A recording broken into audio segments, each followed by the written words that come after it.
नमस्कार दोस्तों, स्वागत है आपका हिंदी नॉलेज शो में।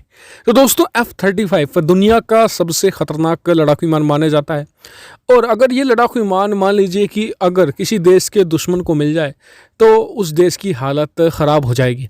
मान लीजिए अगर भारत के ही अगर कल को रूस कहता है कि वो जो पाकिस्तान है उसे Su-57 देगा तो वाकई में भारत के लिए एक चिंता का विषय होगा। जबकि Su-57 फुल एक तरीके से स्टेल्थ नहीं है, यानी कि पूरी तरीके से रडार से वो नहीं बच सकता। जबकि जो F-35 है वो फुल स्टेल्थ फाइटर जेट है, वो और भी ज़्यादा खतरनाक है। तो मान लीजिए अगर अमेरिका देता है कल को पाकिस्तान को F-35 तो भारत के लिए चिंता की बात तो ऑब्वियसली होने वाली है। ऐसे में अमेरिका ने एक बहुत बड़ा फैसला लिया है। वो एक खुफिया डील कर रहा था, पिछले कुछ महीनों से इस पर डिस्कशन चल रहा था और अब इससे रिलेटेड कुछ खबर निकल कर सामने आई है कि अमेरिका F-35 की एक एशियन देश के साथ डील करने वाला है।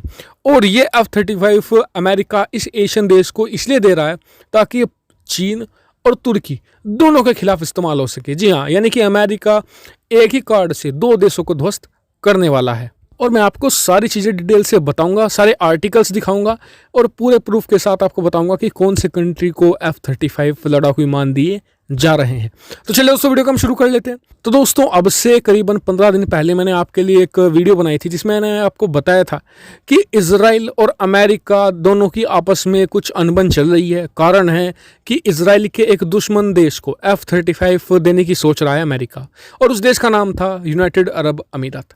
पहले जान लीजिए कि क्यों दे रहा है यूनाइटेड अरब अमीरात को। तो देखिए, अमेरिका यहाँ से दो देशों को काउंटर करने की सोच रहा है। दो क्या, तीन देशों को। तीन देश कौन कौन से हैं? ईरान, तुर्की और चीन। खास करके चीन और ईरान का जो गठबंधन बन रहा है उसे धकेलने के लिए और दूसरी तरफ तुर्की को भी धकेलने के लिए। तो इसको लेकर लेकिन इजराइल खुश नहीं था, क्योंकि इजराइल को लगता था कि यूएई उसका दुश्मन है, तो इसलिए उसने इस पर ऐतराज़ जताकर रखा था। और इजराइल की अमेरिका बहुत मानता भी है बात को। तो अमेरिका फ़िलहाल इस पर रोक लगा कर रखी हुई थी, लेकिन यूएई ने एक हफ्ते पहले कुछ ऐसा कार्ड खेल दिया कि फिर इजराइल ने भी मौन सहमति इस पर दे दी है, यानी कि F-35 यूएई को देने की। क्या है वो मौन सहमति? यूएई ने अपने कुछ फाइटर जेट्स F-16 को ग्रीस भेज दिया एक युद्धाभ्यास में, और ये युद्धाभ्यास मेन नहीं था तुर्की के खिलाफ, क्योंकि ग्रीस और तुर्की के बीच आजकल काफ़ी अनबन चल रही है और तुर्की से इजराइल भी अपने आप को एक बड़ा खतरा मानता है। खास करके आज के समय में तो अरब वर्ल्ड से ज़्यादा खतरा वो तुर्की को अपने लिए मानता है, तुर्की और ईरान को। तो अपने F-16 को ग्रीस भेजकर यूएई ने ये इंश्योर किया है इजराइल को कि जो हमारे F-35 आएंगे हम इजराइल के खिलाफ उन्हें इस्तेमाल नहीं करेंगे। हमारा मेन जो इशू है वो है ईरान चाइना का गठबंधन और दूसरी तरफ है तुर्की। इन दोनों को काउंटर करने के लिए हम F-35 ले रहे हैं। तो आप स्क्रीन पर देखिए, ये एक बहुत ही प्रतिष्ठित इजरायली पत्रिका है। उसने साफ साफ लिखा है कि बेंजामिन नेतन्याहू जो इजराइल के प्रधानमंत्री हैं उन्होंने अपनी एक मौन सहमति दे दी है अपने F-35 को, यानी कि जो अमेरिकी F-35 है उसे यूएई को सेल करने के लिए। लेकिन ये बहुत बड़ा खतरा है ये, क्योंकि इससे ईरान को सबसे बड़ा खतरा होने वाला है। क्योंकि देखिए, अभी इजराइल और ईरान के बीच में कितनी बड़ी दूरी है। इजराइल अपने F-35 लेकर ईरान के अंदर घुस जाता था, और कभी कभी खबरें तो ये हैं कि तेहरान के ऊपर भी F-35 को फ्लाई किया था इजराइल ने। लेकिन यूएई बहुत ही करीब है और आने वाले समय में यूएई और ईरान के बीच में काफ़ी कन्फ्रंटेशन चल सकती है।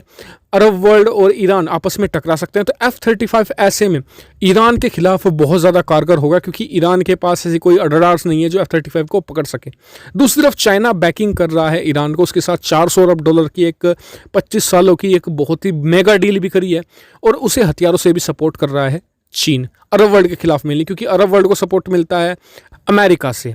दूसरी तरफ है तुर्की जो सरदर बना हुआ है अमेरिका के लिए। तो उस दौरान तुर्की और यूएई की भी आजकल बहुत ज़्यादा टेंशन चल रही है। तो F-35 इस्तेमाल हो सकते हैं तुर्की के खिलाफ, यानी कि अमेरिका यहाँ पर एक तरीके से आप कह सकते हैं कि शतरंज का खेल बिछा रहा है अपने दुश्मनों के खिलाफ। और इससे अमेरिका को पैसे तो मिलेंगे, पैसे भी कमाएगा F-35 को बेचकर, साथ ही अपने दुश्मनों के खिलाफ जो अपने साथी हैं उन्हें भी मजबूत कर रहा है। ये बहुत बड़ा कार्ड बताया जा रहा है, और आने वाले समय में अमेरिका और भी ज़्यादा देशों को जो खास करके चीन के खिलाफ हैं और तुर्की के खिलाफ हैं उन्हें F-35 सप्लाई कर सकता है। हाल ही में ग्रीस को भी F-35 बेचे हैं इसी साल जनवरी में अमेरिका ने, जो जल्द ही सप्लाई की जा सकती है। यानी कि अमेरिका अपनी स्ट्रेटजी पर कायम है, जो उसकी पुरानी स्ट्रेटजी है अपने दुश्मनों को ध्वस्त करने की। तो फिलहाल इस वीडियो में इतना ही। आपको क्या लगता है इसके बारे में कमेंट करके जरूर बताएगा, साथ ही चैनल को सब्सक्राइब करना मत भूलिएगा। Thank you for watching video.